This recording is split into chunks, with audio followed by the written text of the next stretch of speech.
ஆயுத எழுத்து நீட்சிக்கு அன்போடு வரவேற்கின்றோம். தமிழகத்தில் தென்மேற்கு பருவமழை வழக்கத்தை விட சராசரியை விட மிக குறைவாகத்தான் பெய்திருக்கிறது. வடகிழக்கு பருவமழையும் மிக தாமதமாக தொடங்கி சொற்ப அளவில் தான் நம்ம பார்த்து வருகின்றோம். விவசாயிகள் பெரும் துயரில் இருக்கிறார்கள். ஏற்கனவே காவிரி விவகாரத்தில் ஒரு பெரிய பின்னடைவை நம்ம பார்த்தோம். கர்நாடகா தொடர்ந்து ஒன்று பிடிக்க மேலாண்மை வாரியம் வராமல் பெரிய பிரச்சனைக்கு உள்ளாகி இருக்கிறது. குறுவை, சம்பா, ஒட்டுமொத்த விவசாயிகளும் பாதிக்கப்பட்டிருக்கிறார்கள்.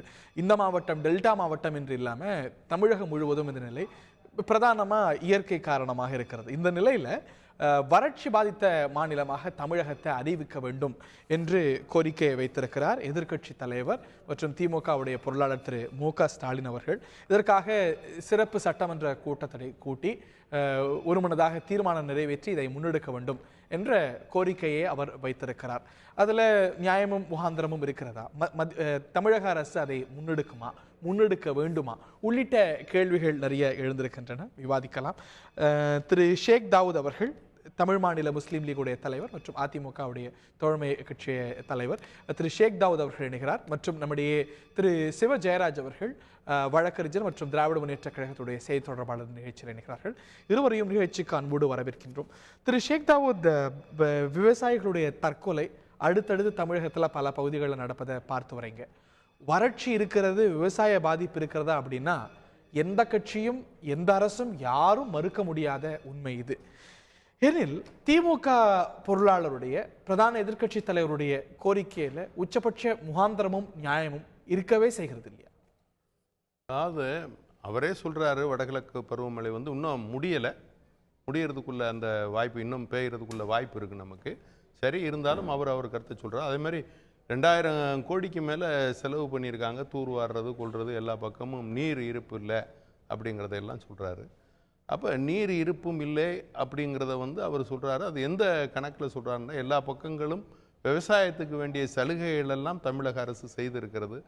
எல்லாருக்குமே கொடுக்கப்பட்டிருக்கிறது. அதே மாதிரி விதைகள் மானியம் கொடுக்கப்பட்டிருக்கு, உரங்கள் மானியம் கொடுக்கப்பட்டிருக்கு. அதே மாதிரி விவசாயிகளுக்குள்ள விவசாய கடன்கள் தள்ளுபடி பண்ணப்பட்டிருக்கு. அரசு முழு வீச்சில் விவசாயத்துக்கு வேண்டிய செயல்பாடுகள் செய்திருக்கு. இருந்தாலும் அவருடைய கருத்தை அவர் முன் வச்சிருக்காரு.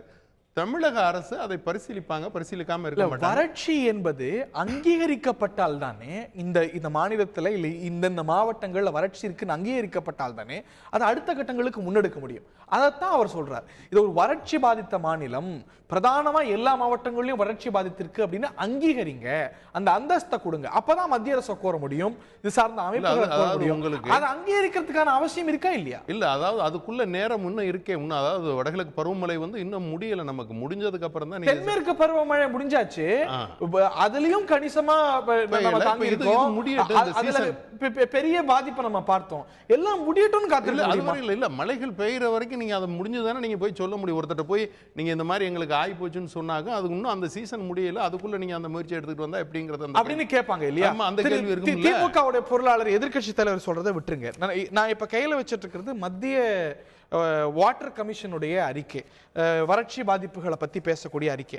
அதுல என்ன சொல்றாங்க? ஃபைனல் அப்சர்வேஷனா தமிழகம் பற்றி வரும்போது, as per the information available with his office, the state government of Tamil Nadu till this date has not declared any area as drought affected. However, from the rainfall pattern, storage in the reservoirs, it is evident that many districts in the state are staring at a severe water scarcity situation. பல மாவட்டங்கள் வறட்சி பாதித்திருந்தாலும் இந்தந்த பகுதிகள் வறட்சி பாதித்தது என்று தமிழகம் இனம் காணவில்லை அப்படின்னு திமுக பொருளாளரோ இங்க இருக்கக்கூடிய எதிர்க்கட்சியோ சொல்லல, மத்திய வாட்டர் கமிஷனுடைய அறிக்கை சொல்லுது. இதற்கான அவசியம் இருக்கா? இல்லை, அது அவசியம் இருக்கு, இல்லைன்னு நம்ம அதை சொல்ல முடியாது, மறுக்க முடியாது.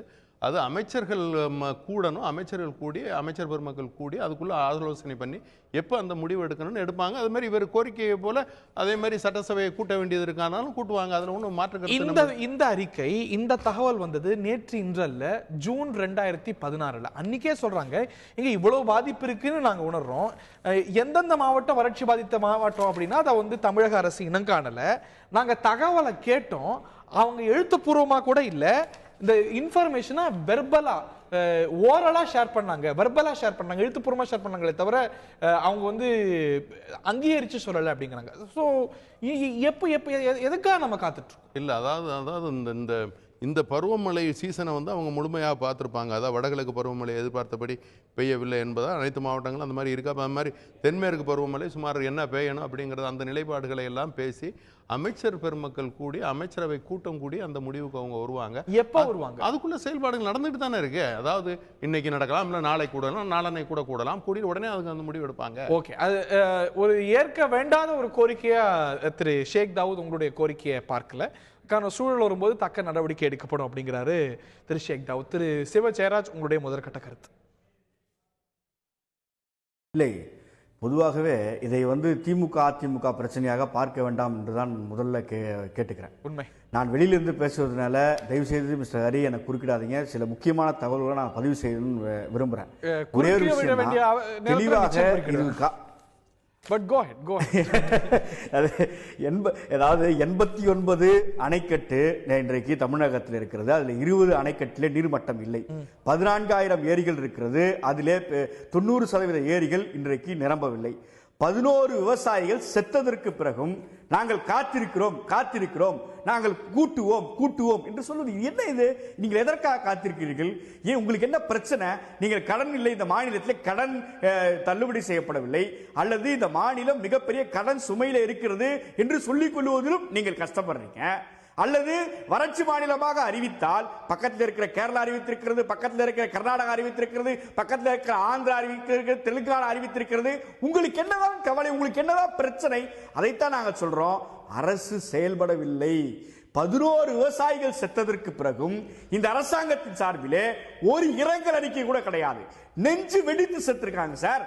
இன்னைக்கு காலை ஒரு விவசாயி பட்டுக்கோட்டையிலே மாசிலாமணி என்கிற விவசாயி 2 பெண்களை வைத்திருக்கிறவர், ஒரு மகனை வைத்திருக்கிறவர், பயிரிட்டு விட்டு அந்த பயிர் கருகி போய்விட்டதை பார்த்து விஷம் குடித்து செத்திருக்கிறார். ஆனால் பட்டுக்கோட்டையில் இருக்கிற காவல்துறை என்ன பதிவு செய்திருக்கிறது? அவர் குடிபோதையில் இருந்ததால் செத்திருக்கிறார் என்று வழக்கு பதிவு செய்திருக்கிறது. ஒரு விவசாயியை எவ்வளவுதான் சார் கொச்சைப்படுத்துவீங்க? ஒரு விவசாயி எவ்வளவுதான் சார் அவமானப்படுத்துவீங்க? தற்கொலை செய்ததற்கு பிறகும், அவர்கள் தூக்கிட்டு கொண்டதற்கு பிறகும் இன்னும் நாங்கள் அமைச்சரவையை கூட்டுவோம், நாங்கள் அதை செய்வோம், இதை செய்வோம். 7,000 கோடி ரூபாயை திமுக அரசு தள்ளுபடி செய்தது. நீங்கள் இந்த 5 ஆண்டுகளிலே எவ்வளவு கோடி தள்ளுபடி செய்தீர்கள்? உங்களால் வெள்ளை அறிக்கை சட்டமன்றத்தில் வெளியிட முடியுமா? அதை விட கேட்கிறேன், ஏன் நீங்க இதுவரைக்கும் ஒரு அனைத்து கட்சி கூட்டம் கூட்டப்படல? குறைந்தபட்ச அனைத்து கட்சி கூட்டம். நீங்க அனைத்து கட்சி கூட்டத்தை இதுவரைக்கும் சொன்னதை கோரிக்கைகளை புரிஞ்சு முடியுது.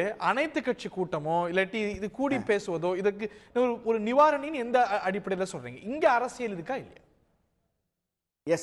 எஸ், நான் அதை எப்படி சொல்றேன்னா, இதே பக்கத்து மாநிலத்தில் எப்படி பண்றாங்க பாருங்க. கர்நாடகா மத்திய அரசில் இருந்து வந்திருக்கிற இந்த குழுவை விவசாயிகள் மட்டுமல்ல, அமைச்சர்கள் சந்திக்கிறார்கள், அதிகாரிகள் சந்திக்கிறார்கள். கர்நாடகாவில் இருக்கிற விவசாயிகள் வேறு பிரச்சனைக்கு இருந்தவர்களை எல்லாம் காவிரி பிரச்சனைக்காக இருந்ததாக சொல்லி கணக்கு காட்டி மத்திய அரசையும் உச்சநீதிமன்றத்தையும் நம்ப வைக்க கர்நாடக அரசு முயற்சிக்கிறது. இங்கே இருக்கிற தமிழக அரசின் சார்பிலே ஒரு அமைச்சர் அந்த மத்திய அதிகாரிகளின் குழுவை பார்த்தார்களா? நீங்க சொல்லுங்க. இல்ல ஷேக் தாவூத் ஐயா சொல்லட்டும். நாங்கள் கேட்பது, ஏன் இவ்வளவு அலட்சியமா இருக்கீங்க? இது 11 பேர் செத்து போயிருக்காங்க சார். 100 பேர் சாவணும், 200 பேர் சாவணும் அப்படி நினைக்கிறீங்களா? எதற்காக காத்திருக்கீங்க? எது வரைக்கும் காத்திருக்கணுங்கிறது அவர் வைக்கக்கூடிய கேள்வி. பிரச்சனையை நீங்களும் மறுக்கல அப்படிங்கும் போது, இதுக்கெல்லாம் வாய்ப்பு இருக்கலாம்னு கருதும் போது, what are you waiting for? எது வரைக்கும் காத்திருப்பீங்க? எதனால் காத்திருக்கீங்க அப்படின்னு திரு ஜெயராஜ் கேட்கிறார். அது ரொம்ப அரசியலா கொண்டு வராரு.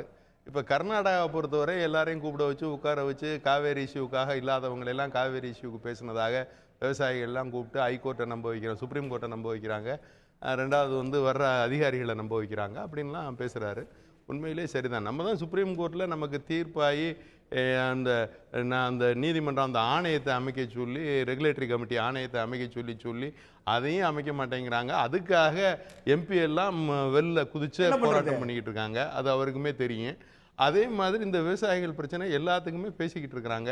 அதே மாதிரி எத்தனை 1000 கோடி 5000 கோடி சிறு குறு விவசாயிகளுக்கு நடவடிக்கை அது எப்படி சிறு குறு விவசாயிகளுக்கு 5000 கோடி முதல் கையெழுத்து போட்டாங்க. இப்ப என்னன்னா இப்ப இந்த வறட்சியை எப்படி கையாளுறது அப்படிங்கறது அதாவது அவர் கேட்டதுனால நான் சொல்றேன், எத்தனை 1000 கோடி நீங்க தள்ளுபடி பண்ணீங்கன்னு கேட்டாரு பாருங்க. 5000 கோடி முதல் கையெழுத்து போட்டாங்களே இல்லையா அம்மா சிறு குறு விவசாயிகளுக்கு? சிஏஜி ரிப்போர்ட்ல கிடையாது. தவறான தகவலை சொல்லாதீங்க சார். சிஏஜி ரிப்போர்ட்ல கிடையாது. நீங்க சொல்ற 5000 கோடி தான் தள்ளுபடி பண்ணல. எந்த இடத்தில் எப்படி எப்பொழுது தள்ளுபடி பண்ணாங்க? இந்த இடத்தில் இப்படி தள்ளுபடி பண்ண ஆதாரம் 3 மாசத்துக்குள்ள சிஏஜி எப்படி? அதனால இது வந்து ரைட், ஓகே. இப்ப அது ரைட். அவர் அரசியல் அவர் செய்யறாரு. நீங்க என்னைய பேச விடுங்க. அடுத்து உங்கள்ட்ட தான் வரேன். சேராஜ் என்ன பேச விடுங்க. அடுத்து உங்கள்ட்ட தான் வரேன். நீங்க பேசும்போது அவர் குறுக்கிடல. So I will come. என்ன பேச விடுங்க சேராஜ். அப்ப அது மாதிரி இதுக்கான செயல்பாடுகள் எல்லாம் தொடர்ச்சியாக நடைபெற்றுக்கிட்டு இருக்கு. உரமானியங்கள் கொடுக்கப்படுது, அதுக்காக தனியாக ஃபண்ட் கொடுக்கப்படுது, இப்படி எல்லாமே செஞ்சுக்கிட்டு இருக்காங்க. ஒரே கேள்வி என்ன, வறட்சி மாநிலமாக நீங்க அறிவிக்கணும் இல்ல வறட்சி மாவட்டங்களையாவது அறிவிக்கணுங்கிறது. ஒரு சாதாரண மனிதரை ட்ரீட் பண்றதுக்கும் நோய்வாய்ப்பட்ட மனிதரை ட்ரீட் பண்றதுக்கும் வித்தியாசம் இருக்கு. இவருக்கு ஒரு மாதிரி உணவு, அவருக்கு ஒரு மாதிரி மருந்து உணவு தேவைப்படும். இன்னைக்கு இந்த நீங்க ஒரு நோய் இருக்கு அப்படின்னு தெரிஞ்சாதானே அதை ட்ரீட் பண்ண முடியும். நோய் இருக்குங்கிறது அங்கீகரிக்கணும். இல்ல நீங்க கேக்குற கேள்வி எனக்கு புரியுறது. அரசு அதற்கான செயல்பாட்டுல தெளிவாக இருக்கு, செயல்பட்டு இருக்கிறாங்க. நீங்க கேக்குறது இந்த டயத்துக்குள்ள முடியுமா அந்த டயத்துக்குள்ள முடியுமான்னா எல்லாத்தையும் ஒருங்கிணைத்து நோய் இருக்கும் போது இல்ல ஒருங்கிணைத்து அமைச்சர் பெருமக்கள் இருக்காங்க. அது வந்து அமைச்சரவை கூடணும், கூடி அவங்க பேசுவாங்க. பேசி என்னென்ன காரியங்கள், இப்ப சாதாரணமாக வெளியில இருக்க எதிர்க்கட்சி தலைவர் அவருடைய கருத்தை சொல்றாரு, அவருடைய நிலையை எடுத்து வைக்கிறாரு, புரிய வைக்கிறாரு, எதிர்க்கட்சிகள் எல்லாமே பேசுறாங்க. ஆளும் கட்சியாக இருக்கக்கூடியவங்க தன்னுடைய பொறுப்பை உணர்ந்து, ஏன்னா எதிர்க்கட்சிகள் எதை வேண்டாலும் பேசலாம், ஆளுங்கட்சியில் இருக்கவங்க பொறுப்போடு தான் செயல்படும். மத்திய ஆளும் கட்சியுடைய கட்டுப்பாட்டில் இருக்கக்கூடிய மத்திய அமைப்பான அவங்க என்ன சொல்றாங்க, பெரும்பாலான மாவட்டங்கள்ல வளர்ச்சியை உணர்வு. ஆனா அது பற்றிய தகவல்களோ அது அங்கீகரிக்க தமிழக அரசு செய்யல. அதாவது கருத்து சொல்றவங்க ஹரி எல்லாரும் சொல்லிடலாம் ஹரி, அதை செயல்படுத்துறதுங்கிறது பொறுப்பு இதுல என்ன சிரமம் கேக்குறாங்க. ஒரு பிரச்சனை அதுல உள்ள நிலைகளை உணர்ந்து எல்லாரும் பேசி எந்தெந்த மாவட்டத்துல எவ்வளவு ட்ரக் ஏரியா ஏற்பட்டிருக்கு, எவ்வளவு தேவைப்படும் அப்படிங்கறத எல்லாம் மத்திய அறிக்கையே பெரும்பாலான தமிழக மாவட்டங்கள்ல வறட்சி இருக்கிறது அங்கீகரிக்குது. நீங்க உறுதி செய்வது அதுல என்ன பிரச்சனை? அப்படி பார்த்தா மத்திய அரசே பார்த்து உடனே கொடுத்துடலாம்ல. நீங்க சொல்ற கருத்தை பார்த்தா இத்தனை மாவட்டங்கள் இப்படி ஆயிருக்குன்னு சொல்லிட்டு இவ்வளவு நிதியை ஒதுக்கணும்னு சொல்லிட்டு செய்யலாமே. அப்ப அது அல்ல, அவங்களுடைய கருத்தை அவங்க சொல்றாங்க. அதே மாதிரி எதிர்க்கட்சி தலைவர் அவருடைய கருத்தை சொல்றாரு, எதிர்க்கட்சியை சார்ந்தவர்கள்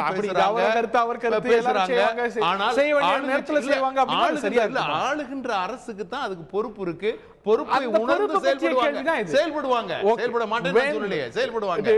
till what it will wait, அதான் கேள்வி. திரு ஜெயராஜ் உங்களுடைய நீங்க குறுக்கிட விரும்புறீங்க. எஸ் இல்ல சார், எனக்கு ஒரே ஒரு சந்தேகம் தான்.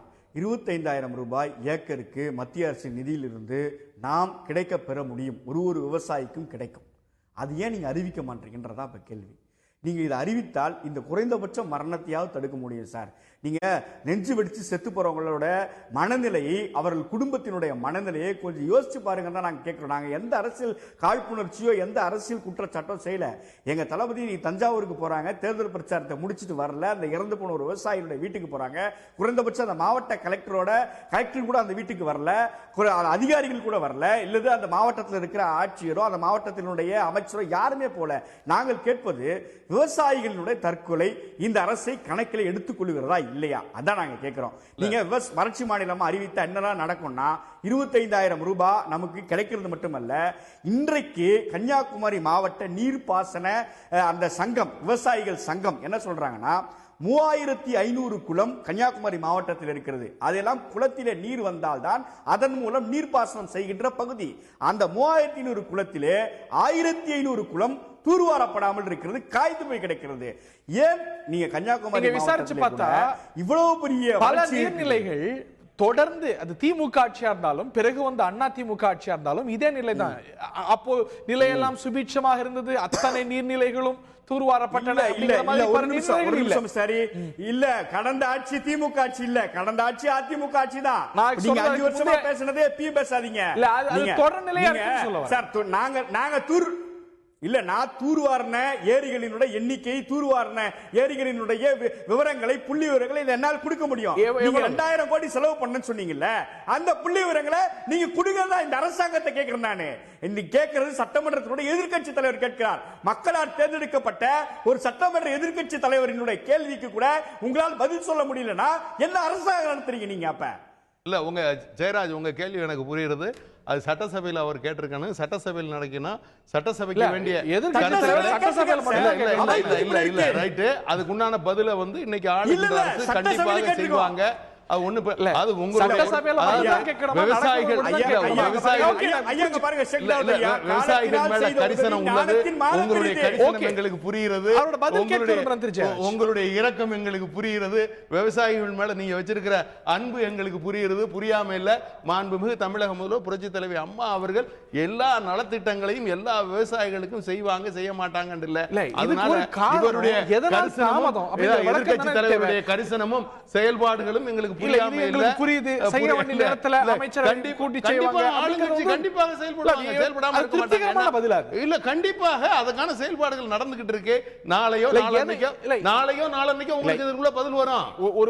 ஒரு காரணம் இருக்குல்ல, இது தாமதப்படுது இல்ல இன்னைக்கு செய்ய முடியல அப்படின்னா, இல்ல இத செஞ்சா இதோட விளைவு இப்படி இருக்கும். இல்ல அதல்ல அமைச்சரவை கூட்டி அமைச்சர்கள் மக்கள் கூடி நாளையோ நாளன்னைக்கோ 2 நாட்களுக்குள்ள இதற்கான செயல்பாடுகள் வேலைக்கு தெரியும். சில நாட்கள் வரும், கண்டிப்பாக வரும். ஒரு சிறப்பு கூட்டத்தொடர் கூட்டி சட்டமன்றம் இந்த பிரச்சனையை அங்கீகரிக்கணும் அப்படிங்கிறார். அந்த கோரிக்கையில நியாயம் இருப்பதா கருதுறீங்களா? இல்ல, இது வந்து அமைச்சரவை தான் முடிவு எடுக்கணும். நம்ம அதை அங்கீகரிக்கிறோமா அங்கீகரிக்கலையா? அமைச்சரவை ஓரிரு நாட்கள்ல அமைச்சர் பெருமக்கள் கூடுவாங்க, பேசுவாங்க, செயல்படுத்தாம இருக்க மாட்டாங்க. ஓகே, நம்பிக்கை அளிக்கலையா திரு அதிமுகவுடைய பிரதான ஒரு ஒருவேளை கூடலனா இந்த அரசு ராஜினாமா செஞ்சிருமா? 11 பேர் செத்ததுக்கு பிறகு அமைச்சரவை கூட்டணும். இது நல்லா இருக்கு ஜெயராஜ், அது பண்றோம். இது நல்லா இருக்கு. நீங்க டிபேட்ல ஜெயராஜ் டிபேட்ல நல்லா பேசுறீங்க, பரவாயில்ல, வரவேற்கத்தக்கது. மக்களுக்கு புரியும் ஜெயராஜ், மக்களுக்கு புரியும் நீங்க என்ன பேசுறீங்கிறது. இல்ல, மக்களுக்கு புரியும். நீங்க என்ன பேசுறீங்க நான் பேசுறப்ப நீ குறுக்கிடாதீங்க தயவு செஞ்சு. சரிங்க, பாருங்க ஷேக் தாவூத் சார், ஒரு முறையாவது சம்பாவுக்கு 5 வருஷம் ஆட்சியில நாங்க கரெக்டான தேதிக்கு தண்ணி திறந்து விட்டுருக்கோம் நீங்க சொல்லுங்க சார். ஏன் சார் தண்ணி திறந்து விடுற ஜேஇ திருச்சியில வேகன்சியா இருக்கு? எத்தனை மாசம்? 2 வருஷம் வேகன்சில இருக்கு. எங்க திருச்சியில இருக்கிற ஜேஇ நீங்க என்ன நடவடிக்கை எடுத்தீங்க? ஒரு ஏஇஜேஇ போஸ்டியை கூட இந்த அரசாங்கத்தால நிரப்ப முடியாத மக்கள் அரசு சார் இந்த அரசு. இந்த அரசு எப்படி மக்கள் அரசு? வார்த்தை கடுமையா இருக்கு. மக்கள் விரோத ஆட்சி. Look at that. ஆனா அவர் சொல்லக்கூடிய இல்ல என்ன சார் பண்றது? அவர் சொல்லக்கூடிய இந்த வேகன்சிஸ் இருக்கு, இந்த வார்த்தை ரொம்ப கடுமையா இருக்கு, அப்ஜெக்ட் இட். பட் ஆனா அவர் சொல்லக்கூடிய வேகன்சிஸ் டஸ் எக்ஸிஸ்ட். தண்ணி சார் ஜேஇ இருந்ததா பிரதானமா தண்ணி கொண்டு வர முடியும்.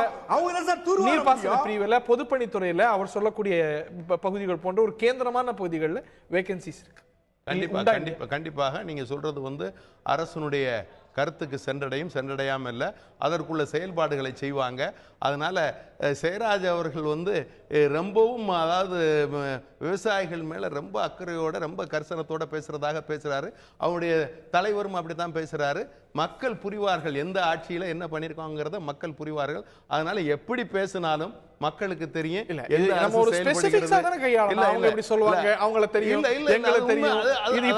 அதாவது இன்றைய நிலையை நீங்க புரிந்து கொள்ளணும். எப்ப தண்ணீர் திறந்து விடணும், எப்ப திறந்து விடுறதுக்கு அந்த வாய்ப்புகள் இருக்கோ அப்ப திறந்து விடுறாங்க. இப்ப இவர் பேசக்கூடிய இந்த செயல்பாடுகள்லாம் நடத்திக்கிட்டு அரசுக்கு தெரியுமா தெரியாதா? ஆளுகின்ற அரசுக்கு தெரியத்தானே செய்யும்.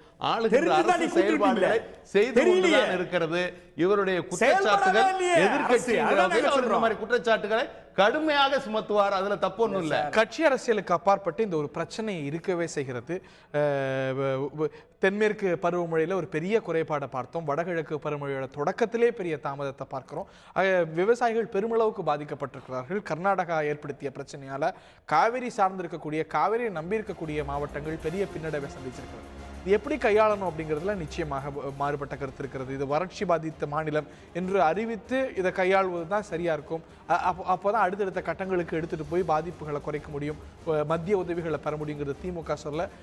நாங்கள் போதுமானவற்றை எடுத்துக்கிட்டு இருக்கோம், தேவையான நேரத்தில் தேவையானவற்றை செய்வோம் அப்படின்னு அதிமுக சொல்லுது. எப்படி பார்த்தாலும் ஒரு முக்கியமான பிரச்சனையாக பார்த்து ஒரு விவசாயியும் மாண்டு போகாத ஒரு சூழ்நிலையை உருவாக்க வேண்டியதில் நிச்சயமாக அரசுகளுக்கு முக்கிய பங்குகள் இருக்கிறது. நிகழ்ச்சியில் பங்கு கொண்ட விருந்தினர்கள் இருவருக்கும் பார்த்த நேயர்களுக்கும் நன்றி தெரிவித்து இந்த தருணத்தில் விடைபெறுகின்றோம். வணக்கம்.